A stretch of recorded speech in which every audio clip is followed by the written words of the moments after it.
In teaching practical creativity, coaching video serial number 16, we covered the various types of dodges.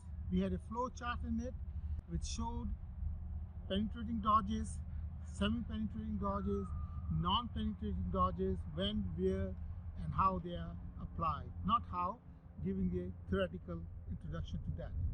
Now what we're going to do is, we're going to give it a practical shape just to give a clearer picture to you and a better understanding of these various types of dodges. Today, we of course have Elaine, who has helped me so much in producing these coaching videos. Unfortunately, she's always behind the camera. Elaine, thank you very much. And here's Elaine's beautiful photograph. And then here today we have Suman Garg, camera on her.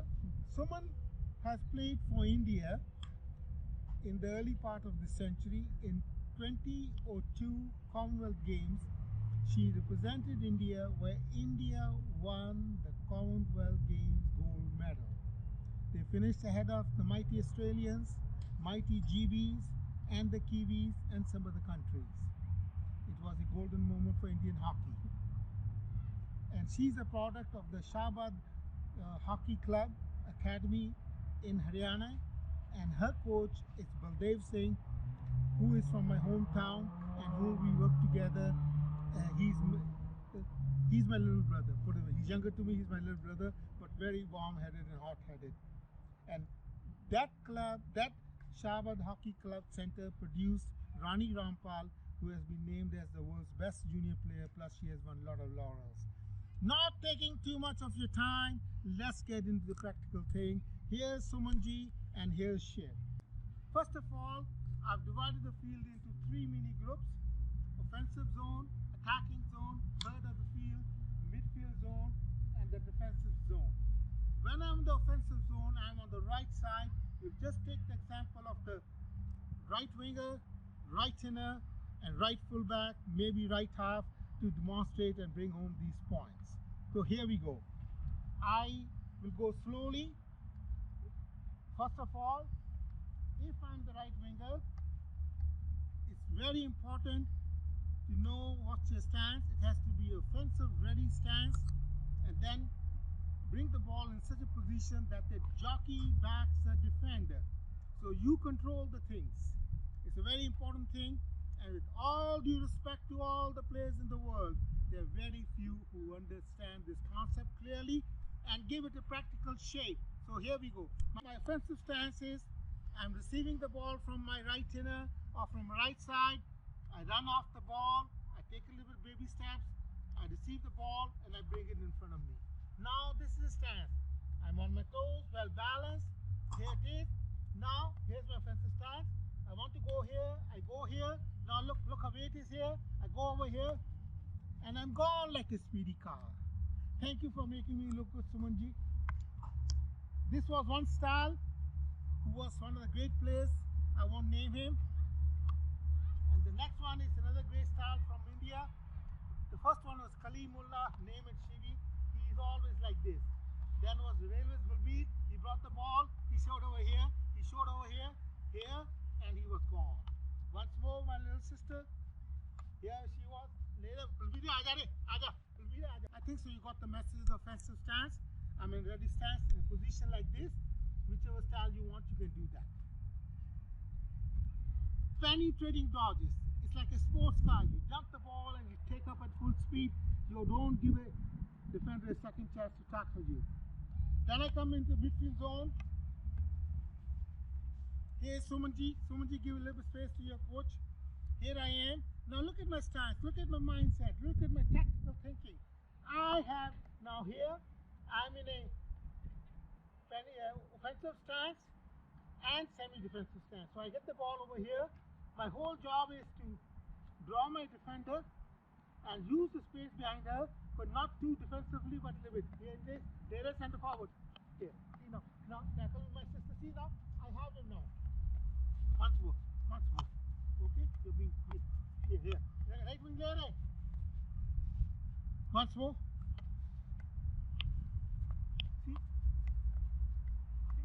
See, I made it offensive now. See, now I can dump the ball or even go myself. Okay, Sumanji. Sumanji, thank you for making me look. At your cost, you can easily tackle me, but you're being nice to the old man. Okay, but look at the old man, how tricky he is.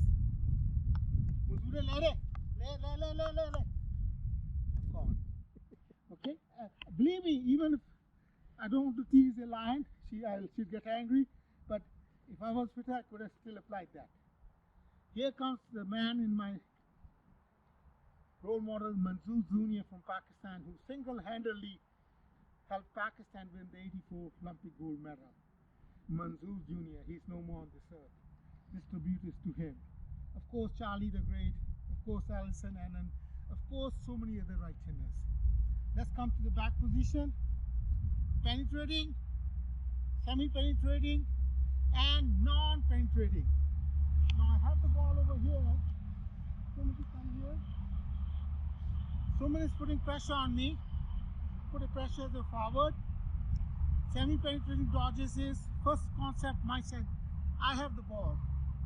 Why should I go to Suman? She needs the ball. So I will back pedal, bring her in a position where she's committed, and then go. I've got two philosophies.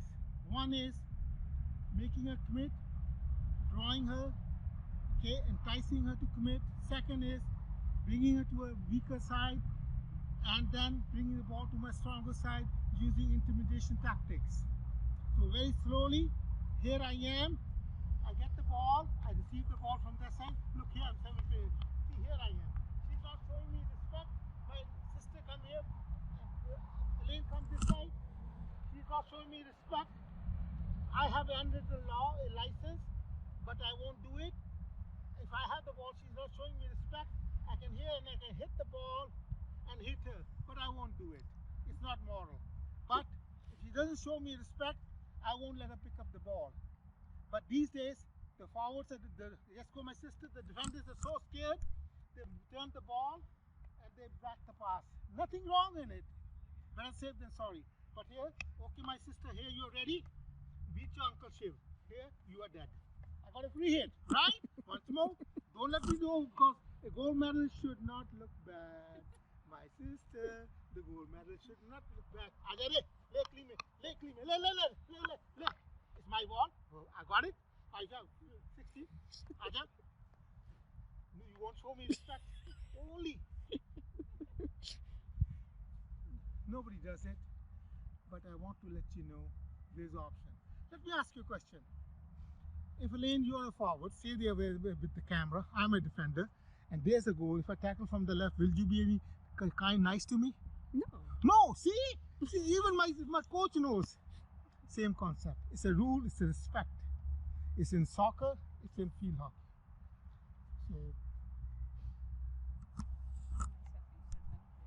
So tell me what happened. I myself injured many players.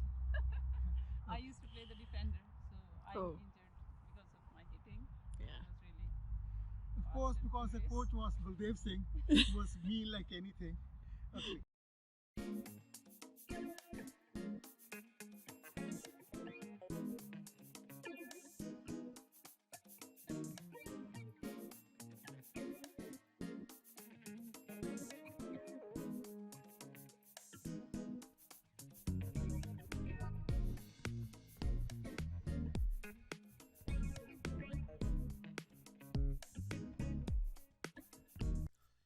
One of the winning mantras of these modern day coaches is play the game at speed, more speed, more speed. What's the rush? Where are you going? Why are you playing hockey the way you are living your lifestyle? Calm down, slow down. Learn how to know when to go fast, when to go slow, when to get a medium speed, when to change direction. What we like to do is this. Talk is cheap. How do you develop these skills in a young hockey player? What do you make them do? Why these skills, soft skills, body feints, deception, deliberate delay, dexterity has gone out of fashion? Why? Yes, you can beat with a player with the speed. Speed thrills, but it kills. But do the soccer players play like this? No. Do the basketball players like what we play in field hockey at one speed? No. They have dexterity, they have deliberate delay, they have deception, they have body feints. Oh my God, when they play, the spectators stand and give a standing ovation. Just remember what Messi did in the recently World Cup, FIFA World Cup 2022. He played a key role in every game and made Argentina win the World Cup. There are 6 or 7 or 10 players who are close to Messi. Is there any field hockey player you can correlate it? Think about it. Okay, how to develop it? First of all, the body dodges. Here's one drill. It should be taught to the kids, especially in their early teens or late teens. Just watch your posture.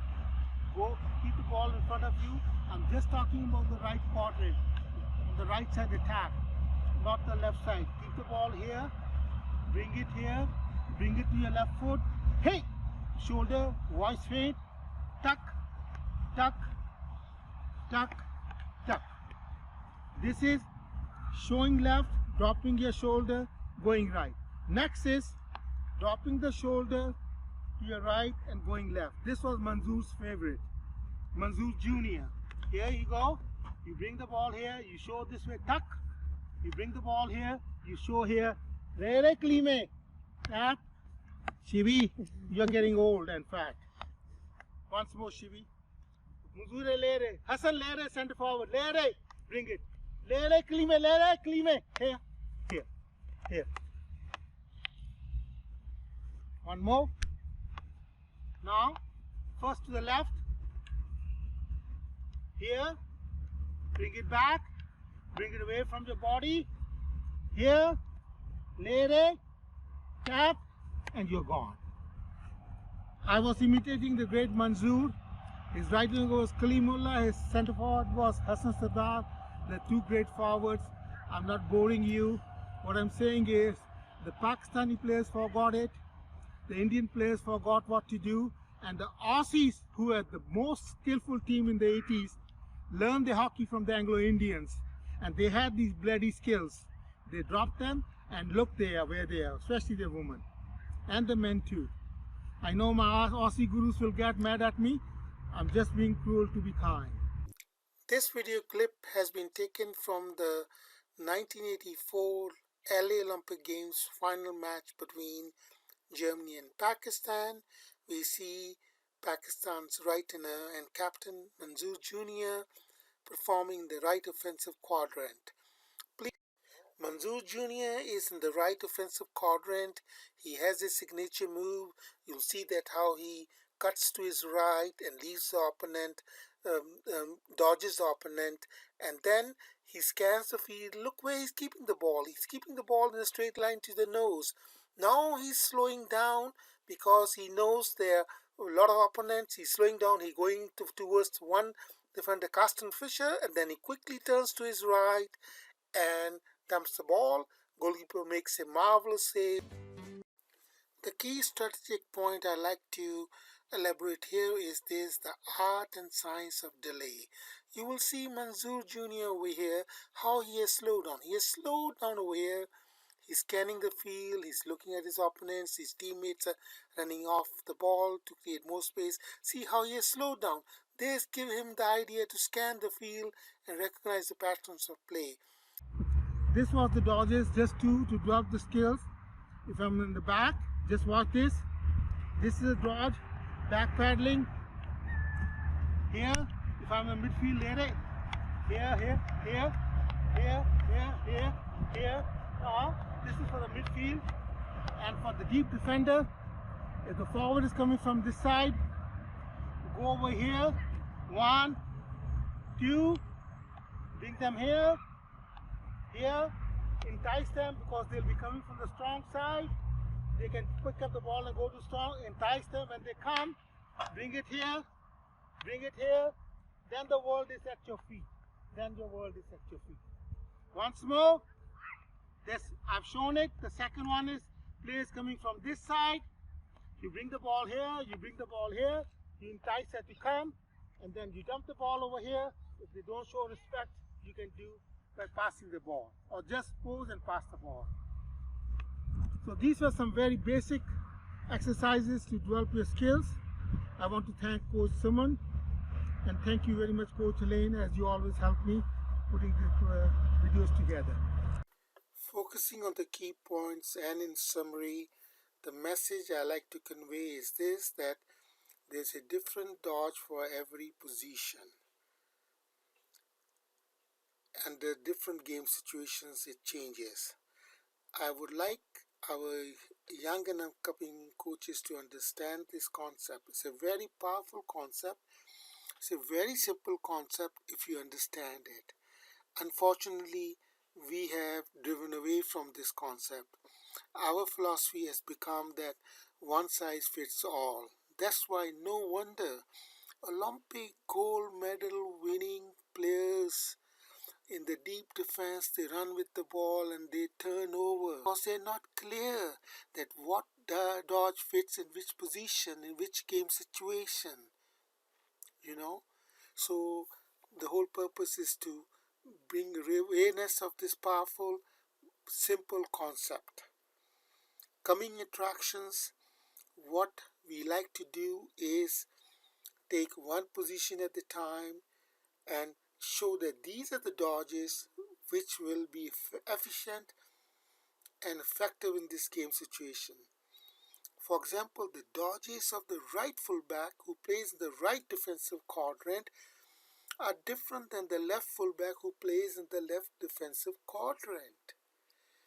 Similarly, the dodges of the right inner are different than the dodges of the left inner and that of a central half.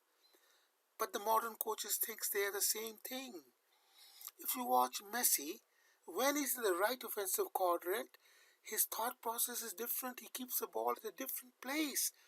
And when he's in the left offensive quadrant, his thought process is totally different. His body pose has changed and switched. This is why he's one of the best of the best. Every soccer player.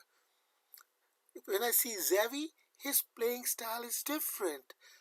And when I say Nisha, I can't pronounce his name. His style was totally different. He reminded me of my school days teammate Mangu, Kulwan Singh Mangu, who lives in Italy. He played for India in the 72 Olympics. If you watch his videos, oh my God. So this is what it is. I'll show you a slide of Mangu. The way he dodges his right fullback against New Zealand in one of the international tournaments, Pele does the same. Those are things I'll show you to make it crystal clear. Crystal clear. You know, if you want to bring creativity, intelligent tactical creativity into hockey, build these skills, please build these skills, please build these skills. Don't go through the cones. Enough said. Please understand these coming attractions. We'll cover one position. First, we'll divide the team into three departments: back four, midfield, and the forwards. Just giving a little bit introduction to what is their role and responsibility, in my view, and what is the type of dodges they need to fit in. And after that, we'll pick up one position. We will also cover comparing the photo sequences of the world-class players from football and hockey. For example, we show a slide where Manzoor Jr.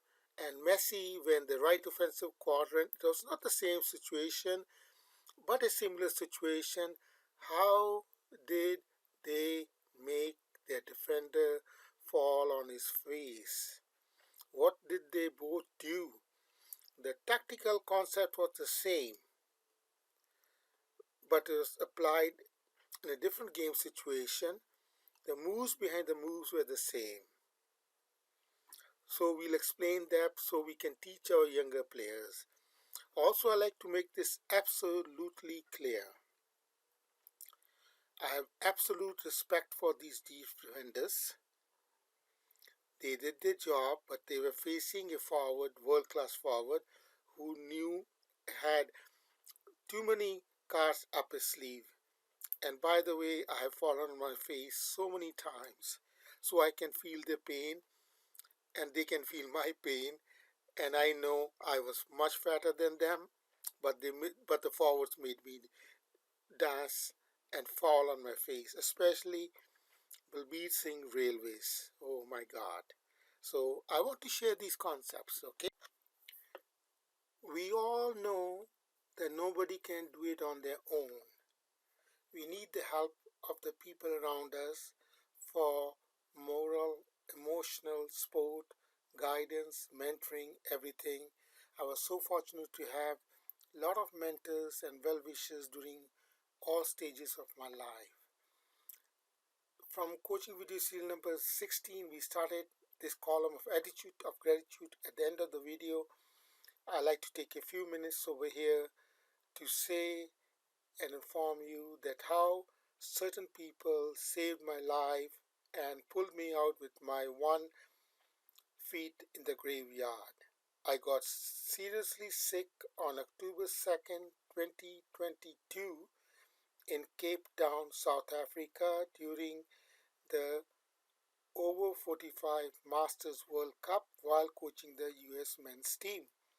Please forgive me if I'm boring you, but I want to thank these people who saved me. Thank you very much. I can't thank you all enough. Dr. Stanley, you came at the right time. You saved me. You holded me.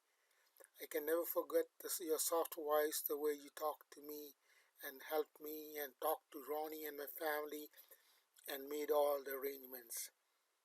Thank you, Dr. Stanley, my little brother. Thank you, thank you, thank you. Karen, my loving little niece, how can I forget that every morning you used to come in the morning at 6 o'clock, check my blood pressure and see how's Uncle Shiv doing and supported me and calmed me down. And in the evening at 9:30 left for home after checking all the members of the US over 45 team. Karen, thank you. Thank you. Hey TJ Bete, I know I slept with you in your room. Even if I cuffed you, got up and said, Paji, are you okay? In other words, Uncle, are you okay? You saved me. One day you even slept with me. Like my son Ronnie. I'm so grateful. So grateful. Bobby Love, Hindi Love, and my loving sister Sandy, thank you very much. You used to come, Sandy, and Bobby used to manage the team, and Hindi Love used to captain the US over 45 team. You used to sit down with me for hours and hours while knitting or reading a book and telling me the stories of being a teacher, which I learned so much, so much. It gave me a vision. It gave me a passion to get up and do the job which has to be done and which I'm doing by sharing my knowledge, which some may like, which some like, hey, Shiv, shut up. Sandy, thank you so much, Sandy. Thank you so much. And all the loving boys, Peppy, Harry, everyone who came to my room and gave me confidence and emotional strength. And here's Callie, my beautiful younger sister, whom I had never met. She changed her flight one day late to come with me to States and take care of me on the flight. And here's Bobby Khosla, my unofficial nutritionist who advised me what to eat and what not to eat. No wonder I've lost 40 pounds since October 2nd. And here's Prashant Ji, who was my inspirational teacher, who talked to me about the stories, how I can make a comeback and how people have made a comeback. How can I not thank all these beautiful people who have helped me? Some knew me and some never knew me. And this is karma. What goes around comes around. Thank you everyone, and thank you my karma superpower. Anyhow, thank you very much. Thank you very much, and thank you my viewers for listening to my story and also viewing these videos. In the end, I like to share one feedback I got from a gentleman whom I never met. I won't share his name. And these little things, little soft touches, makes me keep on going and sharing the knowledge. and my knowledge is very different. It's contradicting. I'm proud to be different because I know this is the path the field hockey has to take. This is the combination of the old and new, soft and hard skills. If we combine, our hockey will go to the new heights. I'm making this contradictory statement with all due respect to my fellow coaches, which I believe that the culture of positive contradiction, coaches with different playing and coaching philosophies which are principle based, will make a game more beautiful, effective, and spectator friendly like soccer. I sincerely believe that we have gone into a situation where all the countries are playing the same style of hockey. In a way, we are on autopilot. This has taken the surprise element, beauty, creativity out of a game, which was a big part of a game. We have got into a mode of groupthink. We need to get the best of every style and moreover play the game as principle based, and this is what our objective is in these series of dodges, that how we can bring those fancy old soft skills back in the game, so our spectators may stand and say, oh my god, look at this hockey, this is a beauty. I'm not saying it's not there, but it's not to the same degree as it should be and what we can do if we develop our younger generation players.